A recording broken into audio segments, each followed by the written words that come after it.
ಇವತ್ತು ಮಾವಿನಕಾಯಿ ಚಿತ್ರಾನ್ನ ಮಾಡೋದು ಹೇಗೆ ಅಂತ ತೋರಿಸ್ತೀನಿ. ಅದಕ್ಕೆ ಬೇಕಾಗಿರುವ ಸಾಮಗ್ರಿಗಳು: ಮಾವಿನಕಾಯಿ, ಕಡಲೆ ಬೀಜ, ಕಡಲೆಬೇಳೆ, ಉದ್ದಿನಬೇಳೆ, ಬೆಳ್ಳುಳ್ಳಿ, ಜೀರಿಗೆ, ಶುಂಠಿ, ಒಣಮೆಣಸಿನ್ಕಾಯಿ, ಹಸಿಮೆಣಸಿನ್ಕಾಯಿ, ಕರಿಬೇವು, ಕೊತ್ತಂಬರಿ ಸೊಪ್ಪು, ಒಂದು ಚಿಟಿಕೆ ಅರಿಶಿನ, ಒಂದು ಚಿಟಿಕೆ ಇಂಗು.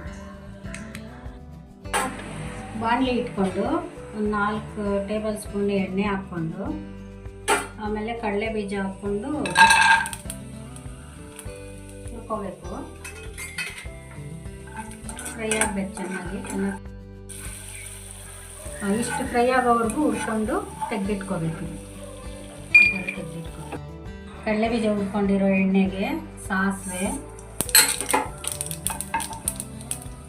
ಕಡಲೆಬೇಳೆ,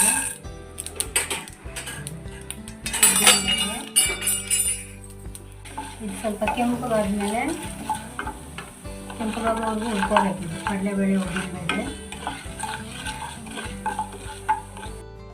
ಈಗ ಹಸಿಮೆಣಸಿನ್ಕಾಯಿ, ಒಣಮೆಣಸಿನ್ಕಾಯಿ ಹಾಕ್ಕೋಬೇಕು. ಮತ್ತು ಬೆಳ್ಳುಳ್ಳಿ ಹಾಕ್ಕೋಬೇಕು. ಬೆಳ್ಳುಳ್ಳಿ ಜಜ್ಜಿರೋದು ಹಾಕ್ಕೋಬೇಕು. ಬೆಳ್ಳುಳ್ಳಿ, ಒಣಮೆಣಸಿನ್ಕಾಯಿ, ಹಸಿಮೆಣಸಿನ್ಕಾಯಿ ಹಾಕ್ಕೊಂಡು ಚೆನ್ನಾಗಿ ಫ್ರೈ ಮಾಡ್ಕೋಬೇಕು. ಆಮೇಲೆ ಜೀರಿಗೆ ಹಾಕ್ಕೋಬೇಕು. ಜೀರಿಗೆ ಹಾಕ್ಕೊಂಡು ಫ್ರೈ ಮಾಡಿಕೊಂಡು ಶುಂಠಿ, ತುರಿದಿರೋ ಶುಂಠಿ ಹಾಕ್ಕೋಬೇಕು. ಮತ್ತು ಕರಿಬೇವು ಹಾಕ್ಕೋಬೇಕು. ಕರಿಬೇವು ಹಾಕ್ಕೊಂಡು ಸ್ವಲ್ಪ ಫ್ರೈ ಮಾಡಬೇಕು. ಕರಿಬೇವು ಹಾಕ್ಕೊಂಡು ಸ್ವಲ್ಪ ಫ್ರೈ ಮಾಡಿಕೊಂಡು ಚೆನ್ನಾಗಿ ಹುರ್ಕೊಂಡು, ಮತ್ತು ಅರಿಶಿನ, ಒಂದು ಚಿಟಿಕೆ ಅರಿಶಿನ ಹಾಕ್ಕೋಬೇಕು. ಇಂಗು ಹಾಕ್ಕೋಬೇಕು.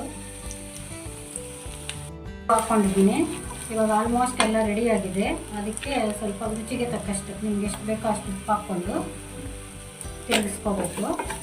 ತಿರುಗಿಸ್ಕೊಂಡು ಸ್ಟವ್ ಆಫ್ ಮಾಡ್ಕೊಂಡ್ಬಿಡ್ಬೇಕು. ಹಾಕ್ಕೊಂಡಿದ್ದೀನಿ. ಈಗ ಕೊತ್ತಂಬರಿ ಸೊಪ್ಪು ಹಾಕ್ಕೊಳ್ತಾ ಇದ್ದೀನಿ.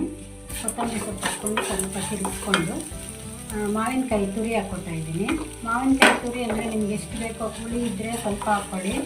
ಸ್ವಲ್ಪ ಹುಳಿ ಇಲ್ಲ ಅಂದರೆ ಸ್ವಲ್ಪ ಜಾಸ್ತಿ ಹಾಕ್ಕೊಬೋದು. ತುಂಬ ಹುಳಿ ಇದ್ದರೆ ಹುಳಿ ಆಗಿರುತ್ತೆ. ಮಾವಿನಕಾಯಿ ಚಿತ್ರಾನ್ನ ಗೊಜ್ಜು ರೆಡಿ ಆಯಿತು.